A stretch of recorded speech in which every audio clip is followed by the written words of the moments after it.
pied. Ouais.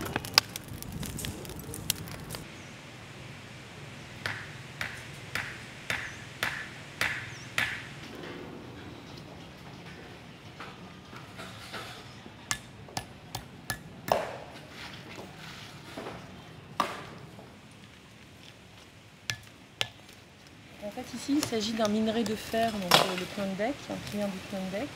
Donc c'est une roche qui est riche en fer, donc en oxyde de fer. Et c'est ce qui va être enfourné, donc mis dans le four pour pouvoir être réduit et obtenir du fer. Donc c'est une roche qui est assez particulière puisqu'on la reconnaît effectivement par sa couleur assez rouge, qui indique des teneurs en fer assez élevées. Et donc on a besoin de préparer cette roche, de la concasser à une certaine granulométrie pour qu'elle puisse ensuite interagir avec le charbon de bois qui va être aussi enfourné dans le four et porté à combustion, monté en température. On va pouvoir réduire ces oxydes de fer et obtenir un fer métal, un état métal. Donc là, on a besoin effectivement de préparer une grande quantité de minerai de fer. Donc on l'obtient à l'état gros fragment, hein, donc c'est du minerai géologique. Pour pouvoir le concasser facilement, il a été grillé, donc il a été brûlé, chauffé, ce qui permet d'obtenir une roche assez friable. Et donc en concassant cette roche avec un marteau, on arrive à obtenir des petits morceaux de roche de taille noisette, hein, donc 2 cm environ, donc c'est la taille qu'on recherche plus particulièrement. Pour ce type de four, donc ici il s'agit d'une reconstitution à l'échelle 1,5. Donc par rapport aux dimensions archéologiques qui ont été retrouvées sur site. Donc pour le four qui a été construit avec ce volume-là en particulier, on a besoin de préparer environ une centaine de kilos de minerai de fer.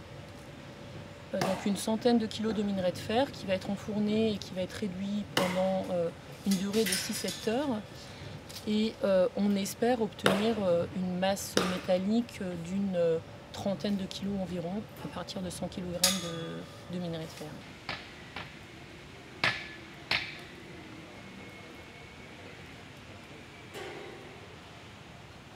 Avec Sylvain, nous sommes chercheurs au LAPA, le laboratoire Archéométallurgie et prévision de l'altération au CEA Saclay en région parisienne. C'est un laboratoire qui étudie les matériaux ferreux anciens pour tenter de restituer les réseaux de production et de distribution des métaux dans les sociétés anciennes. Donc nous sommes ici pour une reconstitution expérimentale d'un four de réduction qui a été utilisé pour produire le fer à l'époque ankorienne, donc entre le XIe et le XIIIe siècle. Donc c'est une réduction qui est réalisée dans le cadre d'une recherche que je mène sur les réseaux économiques du fer à cette époque. Donc le projet Irancor, qui est mené également en collaboration avec Mitch Hendrickson, l'archéologue qui est responsable des fouilles archéologiques. Donc aujourd'hui nous sommes accompagnés de collègues du laboratoire de mesure du carbone 14 avec qui je collabore depuis plusieurs années sur le sujet de la datation du fer et notamment avec ma collègue Emmanuelle Delquet-Colic.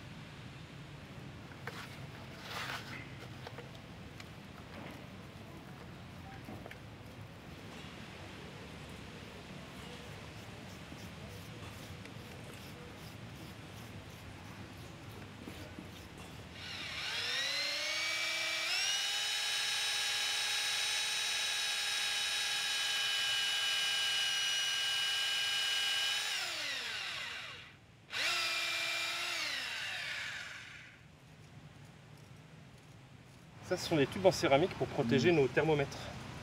C'est des thermomètres qui nous permettent de mesurer la température jusqu'à 1600 degrés. Et ces petits tubes en céramique les protègent surtout de la pression mécanique du charbon de bois et du minerai qui vont être dans le four. Après la température, les thermomètres supportent parfaitement. Donc on a deux types de sondes.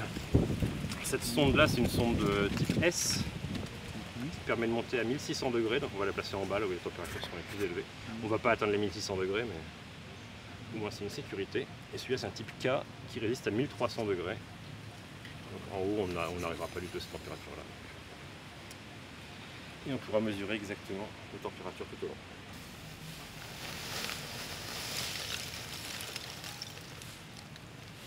De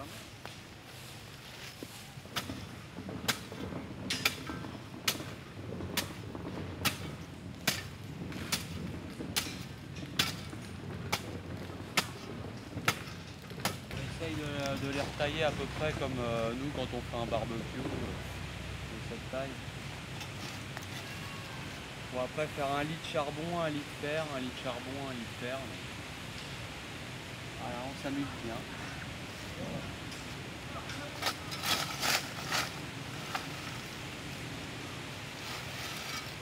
Et c'est habituel de faire des expérimentations comme ça avec des fours? Ouais, bah c'est super intéressant et puis ça nous permet de mieux comprendre des choses des problématiques qu'on peut rencontrer au laboratoire, expliquer pourquoi on a ce type de contamination. Par exemple, si là le charbon était brûlé avec plein de pétrole, bah, au lieu d'avoir du charbon de bois moderne actuel, on aurait du charbon de bois moderne plus des produits pétroliers très vieux, complètement exempts de carbone 14, qui vieillirait beaucoup l'âge du charbon. Donc on s'est renseigné sur la provenance du bois, comment est brûlé le charbon, et ça nous permet de... C'est très important d'aller sur le terrain pour bien comprendre.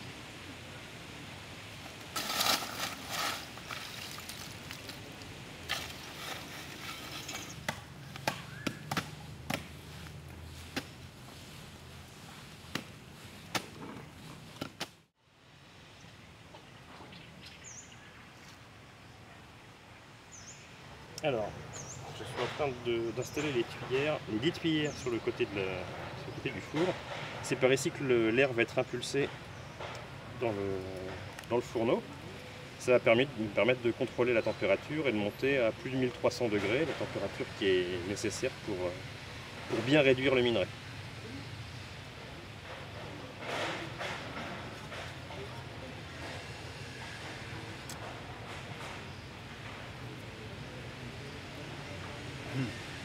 Et à l'époque en coréenne, comment ils faisaient pour pousser l'air parce que là vous avez poussé avec un... Alors à l'époque en coréenne, on n'a absolument aucune idée. En revanche, il y a une ethnie qui réduisait encore le métal au milieu du XXe siècle et qui a pu être documenté ethnographiquement. Et on sait qu'avec des illustrations qui ont été faites par ces ethnologues, ils avaient des sortes de très grandes outres qu'ils actionnaient avec le pied. Donc c'était des grandes céramiques recouvertes de peau sur lesquelles ils appuyaient avec le pied pour propulser l'air dans toutes les cuillères. Elles étaient où ces ethnies? Dans le plan de deck, là justement, on a fouillé les 3 fours de réduction il y a 2 ans. Dont celui-là est une copie miniature.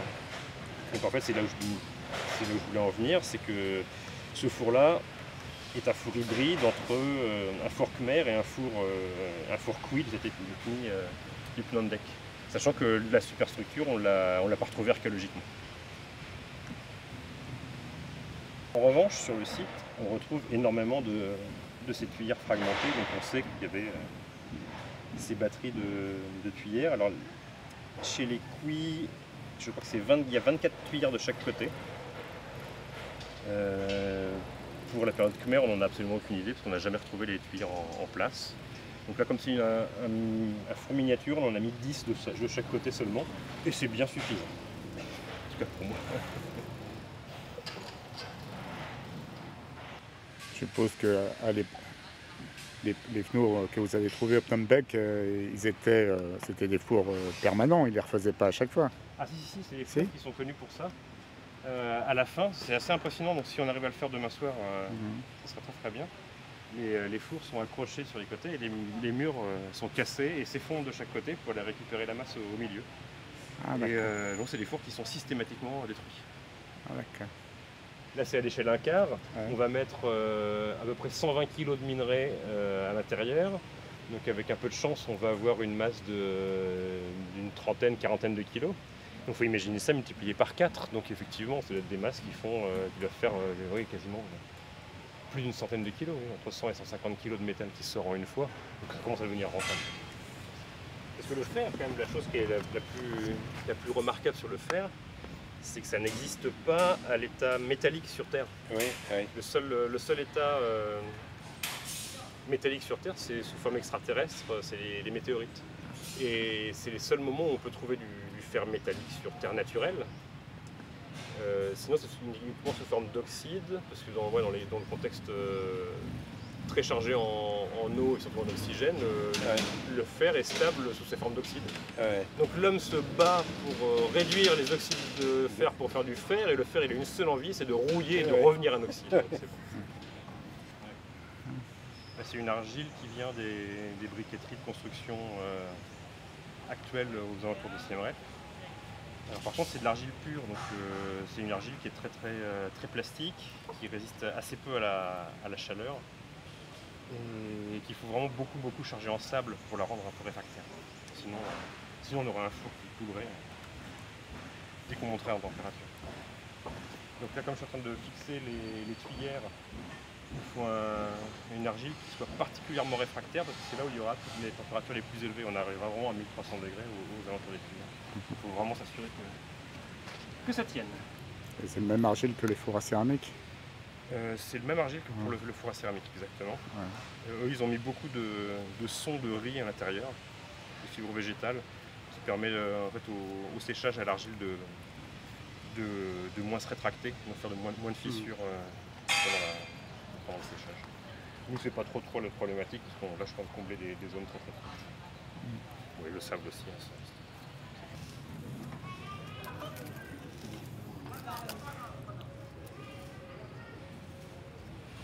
Hein, j'essaie d'installer la ventilation pour que ça se raccorde bien avec les tuyères, et surtout avoir un système qui permette de retirer le tuyau facilement pour vérifier si la scorie n'est pas en train de boucher le tuyau, enfin la tuyère, et de remettre ça immédiatement après.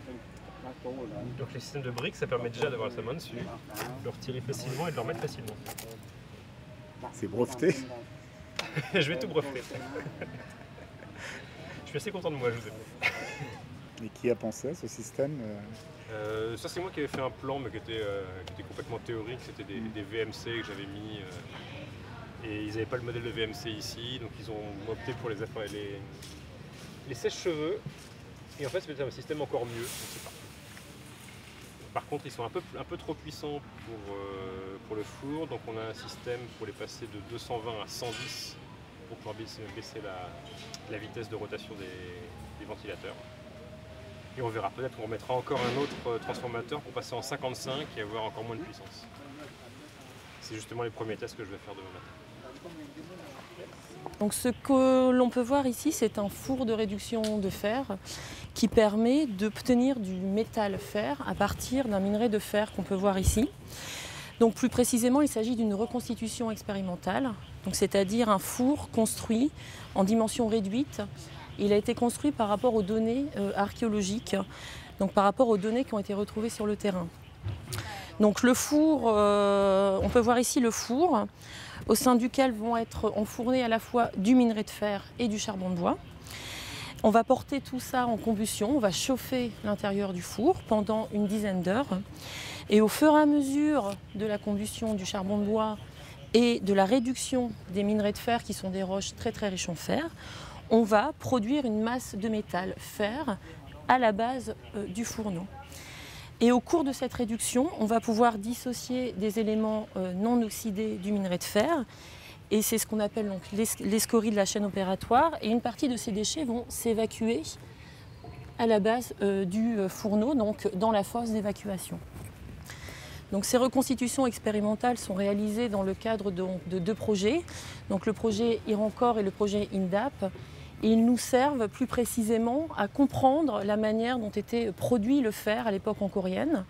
Donc il s'agit ici de restituer les pratiques techniques de cette période, mais aussi plus largement de comprendre ensuite les réseaux d'échange, les réseaux de distribution et le type de consommation du fer qui était donc utilisé à l'époque ancorienne.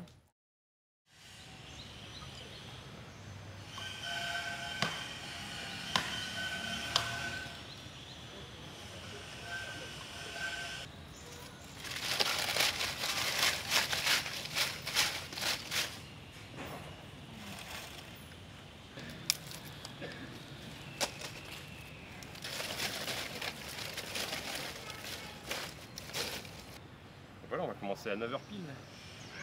Steph, 9h pile, on lance l'opération. J'allume.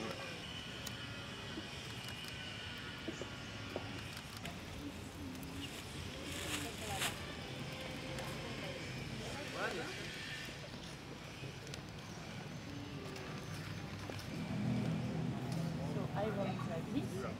So iron. We will put also charcoal within. So charcoal.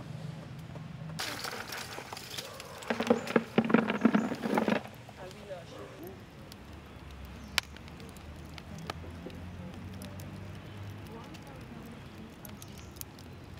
9h15, j'ai mis 12 kg de charbon de bois.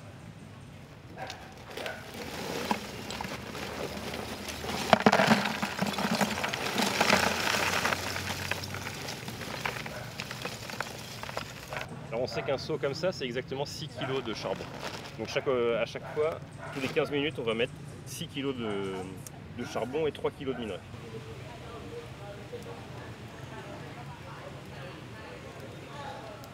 « 173, T2 c'est en haut, 211. » Ok.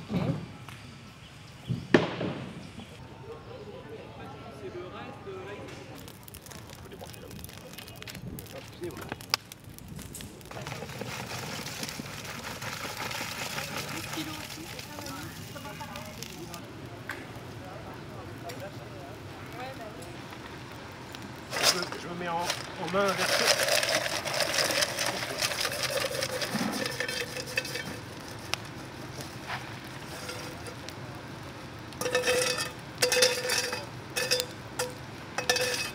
Ça fait pas beaucoup, 4 kg. Tous les quarts d'heure, on arrive bien à... Faut pas dépasser 1300. Là où est posé le thermomètre, il ne faut pas dépasser 1300. Parce que ça veut dire qu'on est au moins à 100 degrés de plus. Qu'est-ce qui peut se passer en allant trop haut? On liquéfie le fer et on a de la fonte. On essaye de noter la quantité de charbon qu'on introduit, on note la quantité de fer qu'on introduit, et, enfin la quantité de minerai, et puis surtout les températures, donc aux 2 étages du four, là on a mis les thermocouples. Donc on voit que depuis tout à l'heure ça monte, et là au dernier enfournement on a atteint 1246 degrés. Et 1000 en haut, donc là c'est des températures parfaites. 57, on est à 14 dans 1 minute.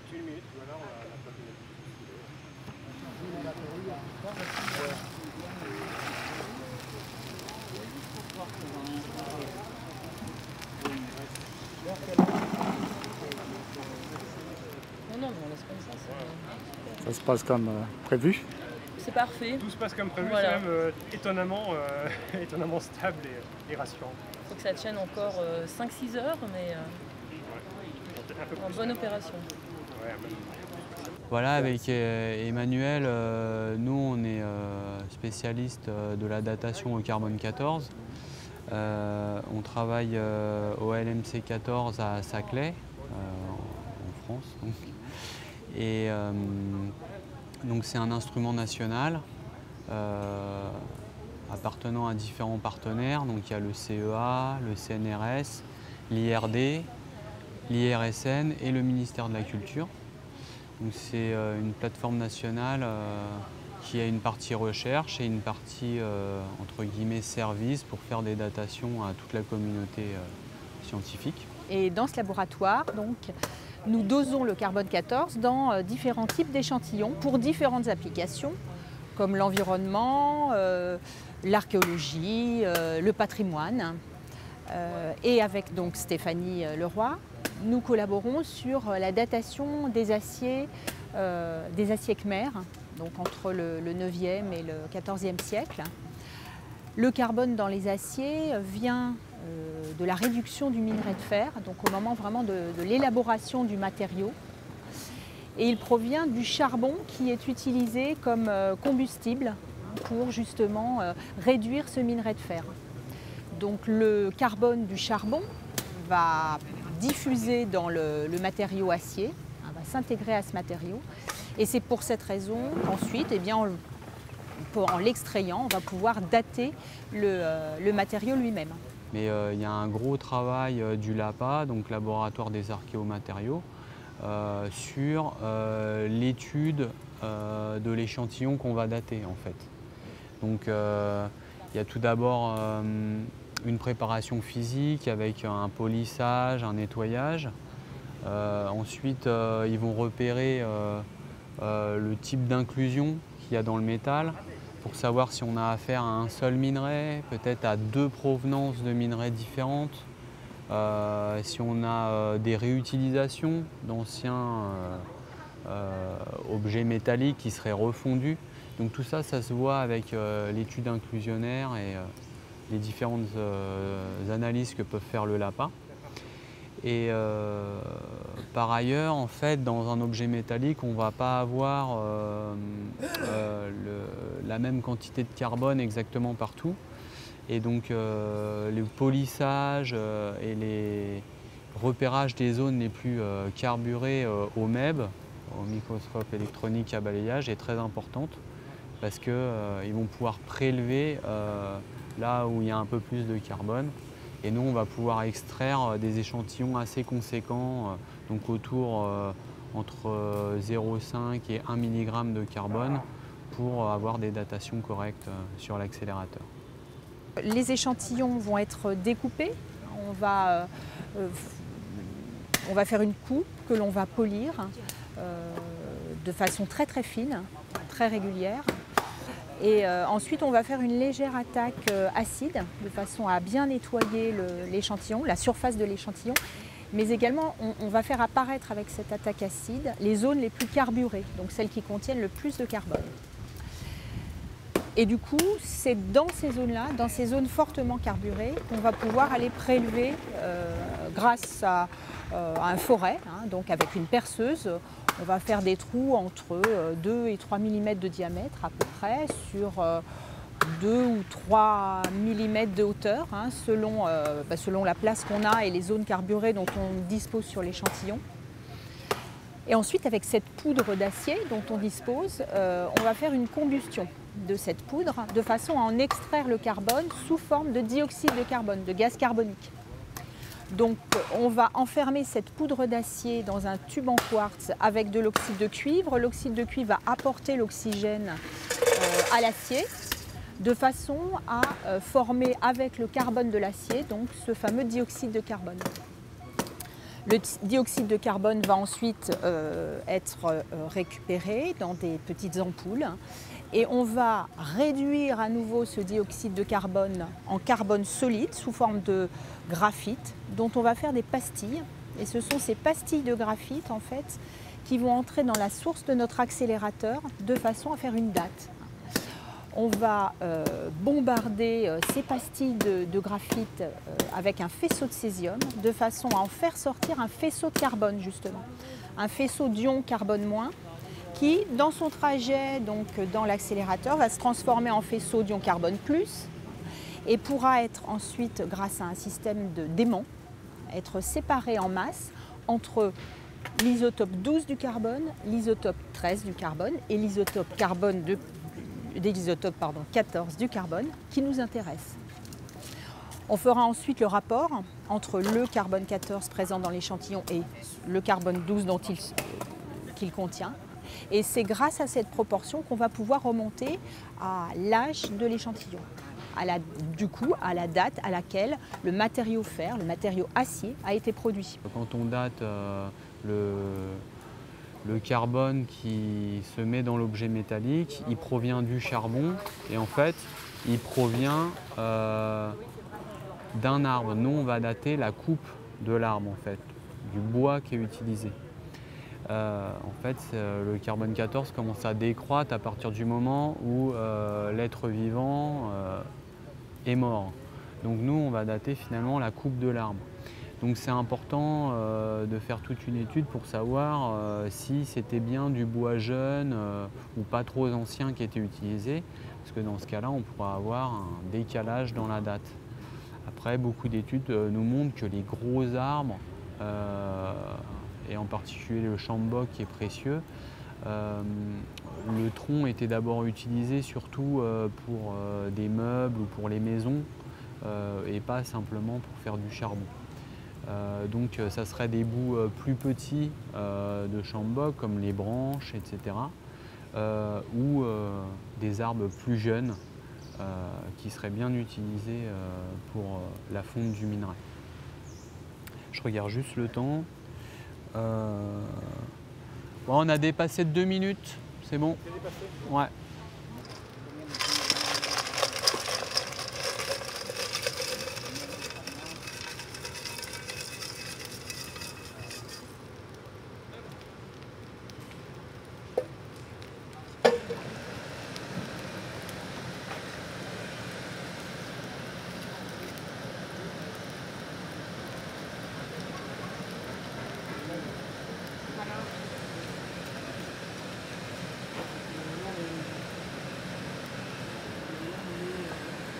Alors, un bâton un peu plus long, tu vois.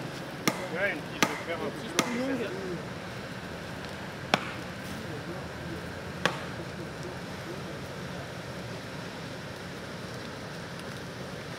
Non. Comme on a l'impression, mais non. Ah si, il y a de la scorie. Ah bah si, ça coule.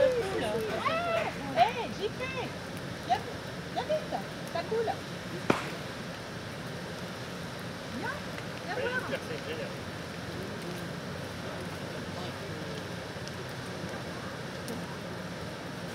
Ah, c'est beau. Ouais, c'est parfait. Fallait juste le percer. Bah ouais, ça fait bien.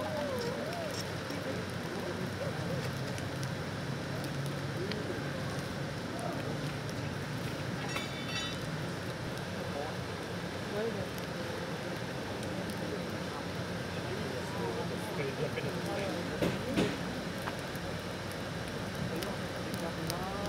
ouais, ça coule en continu. Il y a une petite cascade qui descend.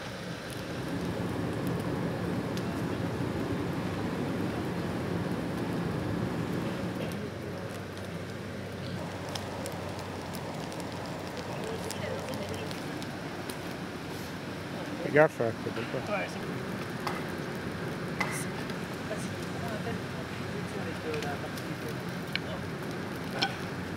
C'est bon. C'est la première coulée de scorie qu'on a réussi à faire. Avec les près de 100 kg de minerai qu'on a mis à l'intérieur, on devait avoir produit de la scorie obligatoirement. Jusqu'à présent, elle ne coulait pas. Donc heureusement que Stéphanie a insisté pour que je prenne une barre pour aller percer. Et finalement, elle a eu parfaitement raison et ça commence à couler. Donc là, dans une demi-heure, 1 heure, on va réouvrir et repercer pour refaire couler le surplus.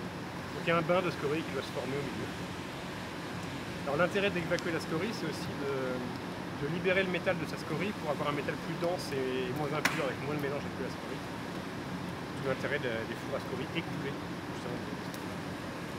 C'est ce qu'il y a au sol là, c'est de la scorie qui est refroidie quoi. C'est la scorie qui est en train de refroidir, oui. Ouais. Donc c'est un silicate de fer, alors majoritairement ça va être de la faïalite. C'est un minéral par contre qui est propre à la scorie, mais c'est propre aussi à beaucoup des laves volcaniques.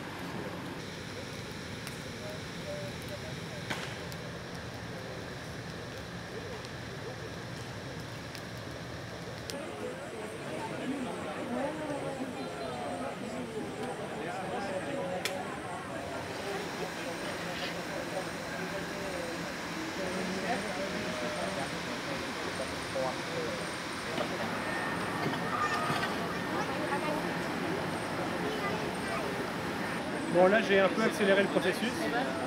J'ai ouvert la porte devant pour écouler au maximum le charbon incandescent. Pour qu'on puisse ouvrir dans une petite demi-heure. Donc là on va laisser le vent finir de consumer les derniers charbons de bois. On démonte tout et on va casser derrière. Donc dans une demi-heure on va pouvoir descendre. Ouais. Et là ça m'a permis de voir aussi, il y a une très grosse masse qui fait l'ensemble du fond de la fosse de chauffe. Ça a l'air d'être plutôt positif. Ah.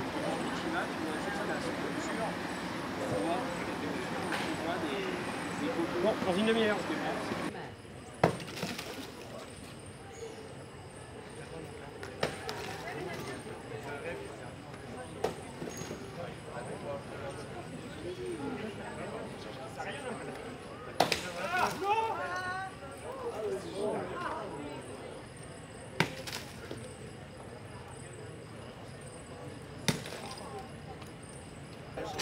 Non, c'est des minerais, hein, je pense. C'est des minerais.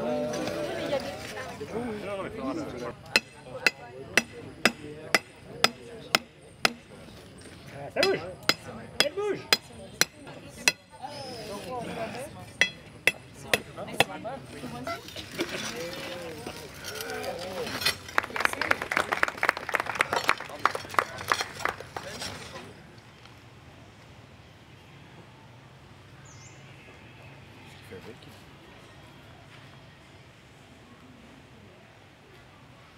Alors là, j'ai au marteau concassé la très grosse masse pour extraire les parties les plus métalliques, les plus denses, parce qu'on a assez mal séparé la scorie du métal, donc ça a produit des scories très spongieuses comme ça. Il y a encore beaucoup de métal à l'intérieur, mais sur la très très grosse masse qu'on avait, on avait peut-être 20-25% de métal. Donc il a fallu que je casse tout ça. Et maintenant on récupère toutes les scories qu'on va analyser et on va faire un bilan matière, savoir la productivité, on va calculer la quantité de métal qu'on a réussi à réduire sous forme métallique, ce qui est parti dans la scorie. Voilà, on va faire toutes ces études-là pour mieux comprendre le processus qui a eu lieu dans le fourneau. C'est à peu près ce que vous attendiez ou vous avez... Non, je m'attendais à avoir beaucoup plus de métal, mais après réflexion, on avait la conception du four n'était pas optimale, donc on aurait dû laisser plus d'espace entre l'arrivée des tuyères et le fond du four pour que la scorie puisse s'écouler. Donc là, la scorie s'est assez mal écoulée et il y a eu un mélange très important entre le métal et la scorie. Donc voilà, on se retrouve avec ça. Tu mets avec le métal. Ça là, non, c'est de la scorie.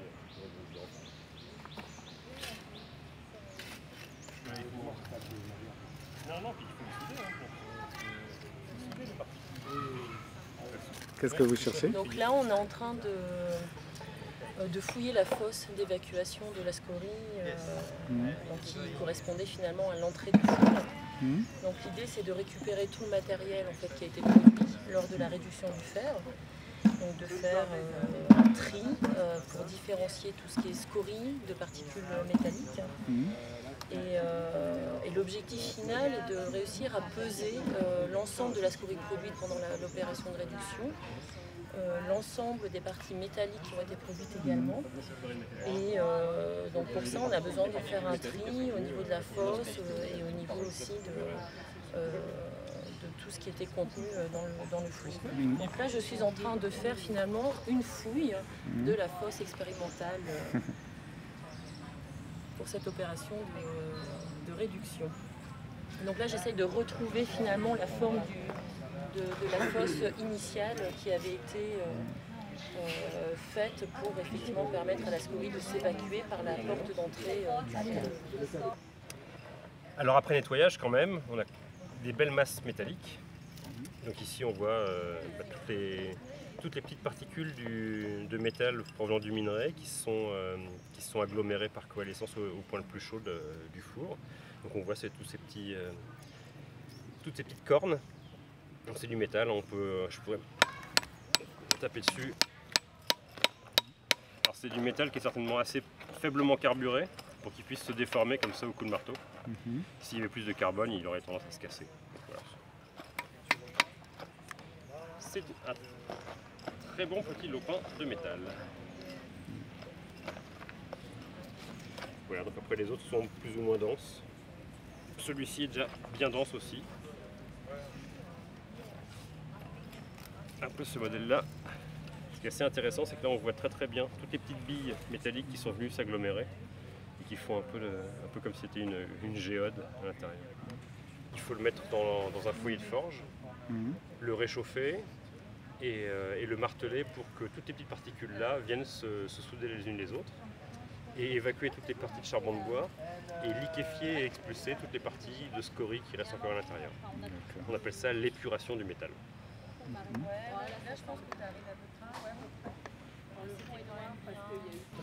C'est une petite bille de métal sur un bout de charbon de bois. C'est rigolo, ça résume bien toute l'opération. On gardera en souvenir. Donc l'objectif ici est de comprendre un petit peu ce qui a été formé Donc on a besoin de passer par une grosse étape de tri, donc de post-fouille également. Donc on retrouve sur le côté l'ensemble de l'argile qui a servi à construire le four de réduction. On retrouve ici la fosse d'évacuation de la scorie qui a permis à la scorie de s'écouler pendant l'opération de réduction. Et une fouille de cette fosse d'évacuation a été...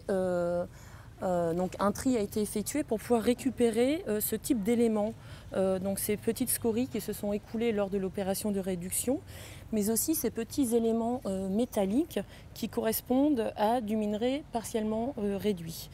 Donc on a besoin de trier l'ensemble de ces éléments pour pouvoir ensuite identifier la nature exacte de ces matériaux, mais aussi créer, peser les différentes catégories de ces matériaux. Il y a également une série de prélèvements qui est effectuée à l'échelle de ces différents matériaux et une partie de ces échantillons, de ces prélèvements vont être exportés en France pour une analyse plus poussée afin de pouvoir comprendre bien mieux ce qu'il se passait en termes de pratiques techniques pour la réduction du minerai de fer à l'époque angkorienne, mais aussi d'appréhender du point de vue de la composition chimique des matériaux, la question de la provenance des objets finis qui a été utilisés au cours de l'Empire Khmer. Donc il y a un gros travail finalement qui reste à faire suite à ce travail de réduction réalisé pendant 3 jours.